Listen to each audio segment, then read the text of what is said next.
Basically, there's a couple ways that people think about loading the hips. You're going to have people that say transfer weight, and then I don't really like that because the transfer gets this motion going where we start sliding. Okay. You're going to have people that say, hey, sit and get in your legs, where it's kind of this move. Right. Okay. Not a big fan of that by itself either, because what goes down into a squat must come up generally. And so we don't want to get down into our legs much. I teach a sit and coil. You've probably seen or heard of the coil. It's around. And basically, it's going to be that back hip kind of dropping back. Right. When you do that, you can feel that glute back there tighten up. And everybody's going to be a little bit different. You're going to have some really flexible girls that look like they can get all the way back here. And you're like, no, it doesn't take much. It's just kind of drop that back hip back. When you're looking at it from this side, you don't want to see the slide where it looks like that hip kicks out. Okay. You want to try to stay, you heard people talk about strong on the backside. Yeah. So here, I like to think about sitting and coiling down a wall. So it would be, you have this bat. If I go back, I go past it. I want to be able to sit to the inside. Okay. So just that little bit of coil, that would be your load. A really good way to check that is if you can get into a position where we're not leaning back, but we're sitting in right here and hold this, and you can just chill. If you're loaded right, and I got my leg up, you should be able to just chill right here. And now I can go when I need to go. If I'm going to be a little more rushed, fine. If I want to be a slow mover, that's fine too. So that would be the load phase, right? And you can do that with a leg kick. You can do that with a toe touch. You can do that in a no stride. You can preset it where you're no stride and it's already dropped down. I use that a lot for softball.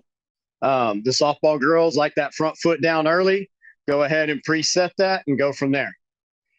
As far as the hip drive or the hip release goes, it's all triggered from the front foot. And I know, see, I'll even try to put this down by my feet. So right here with this front foot, when the front foot hits, that heel trigger right there is what is going to engage the ground force. And from there, now my back hip would start to fire. So it would be land and down at that point. Once you land and that front foot gets down, now I like to think about taking that rear hip to the front of home plate, direction-wise. And coming in this way, you want to have everything here. You do not want to have this drift forward. Okay, my front knee would be over my toe at this point. Right. Okay, and then try to go, because now I get stuck back. You don't want to come in and straighten the front leg out, because that sends me backwards. We want to try to take that back hip to the front of home plate, and everything is going to line up. If I had a bat, we'd be in this position. Okay, so back hip to the front of home plate without any drift. That would be the turn. And then the release of the backside all the way through. Get belly button, hips, everything facing the front of the middle of the field. We must find launch position. Okay, launch position is when the front foot hits the ground. Boom. You're going to have some kids that may be a little bit higher. You're going to have some that may be a little bit lower. You're going to have some that are a little bit further back. Okay, anywhere kind of in this area, I'm good with. I like to think about even with the front shoulder and then come up this way with the hands. Okay, this is just standard. All right, again, if we're just talking about the young ones, just getting them into a good position. This box right here, front arm up, we want to create that box, and then you want to turn the box. And if we can come in and think about my hands at my shoulders and then replace the elbow, that right there is going to keep us high connection so that we can, if the pitch is up, we're good.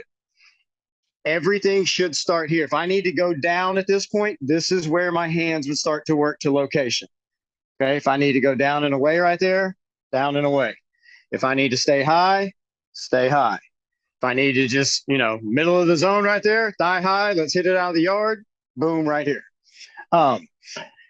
As you're going to see a lot of kids with disconnection, and that's the one thing that I talk about all the time, is when you start dealing with hand path, the first thing you have to do is get connected. If you get disconnected, casting out, dropping down, coming too far up, trying to come this way, whatever it is, your hands don't have a chance, because now you're just going to be in survival mode. Get the barrel there. Okay. Every single swing, and people listening, people watching, every single swing, we want to get to this position here. Get connected. I call this the corner. Okay. You've got the back side of your body. When I turn the corner, right there, this is now where my hands go. Okay. And then do they need to go down? Like I said, down and away. Do I need to stay up? Do I need to stay in? Where do I need to go? But if those hands get away from us, you no longer have control. This is the pull, and you're going to get the rollover. You get back here and you get the up, whatever it is. Connect high, and then allow the hands to work to location.